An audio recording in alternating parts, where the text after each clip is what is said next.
collectible section at shop.tcm.com or call 888-9-TCM-SHOP.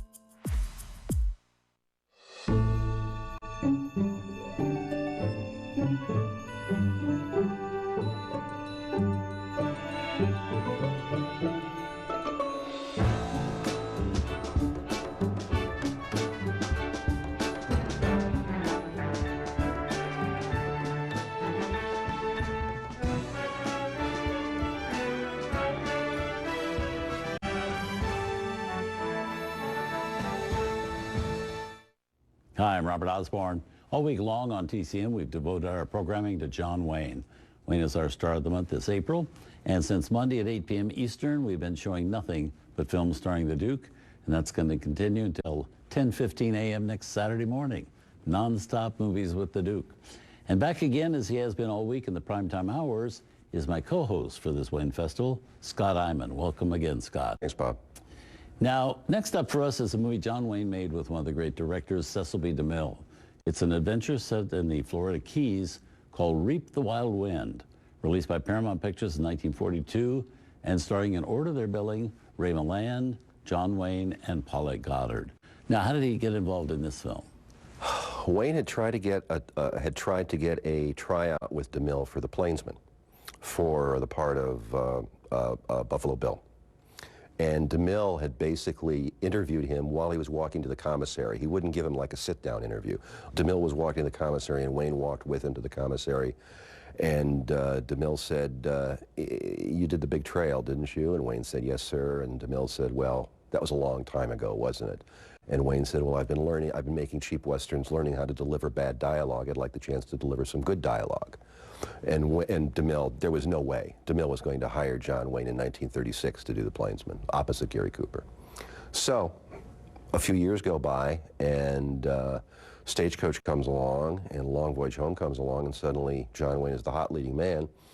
And DeMille offers him the second lead in Northwest Mounted Police. And Wayne turned it down. He didn't want to play the second lead. So a couple of years later... Well, he was at the point that he shouldn't have done it at that point, right? 1940? 1940, yeah. Right. So a couple of years later, DeMille again offered him the second lead, kind of, in Reap the Wild Wind. And on the one hand, Wayne wanted to do it. On the other hand, he was concerned because he would have been going over to Paramount. And he's working with Ray Milland, who's a Paramount star, right, and Paulette Goddard, who's a Paramount star, right, and Cecil B. DeMille, who's one of the founders of the company.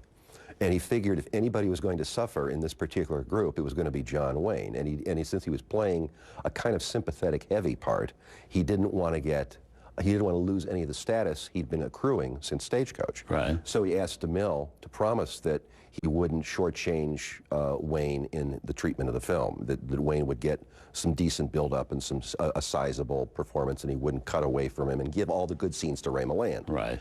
Because as Wayne said, you know, losing your dignity to Ray Milland is hurtful. And DeMille promised him. He said, "I will take care of you. I won't shortchange you." And he was as good as his word, as he always was. And he took very good care of Wayne, and they hit it off extraordinarily well. Partially because they shared politics. They were both conservative Republicans. And partially because DeMille, as you might say, liked the cut of his jib. He liked his take-charge aura.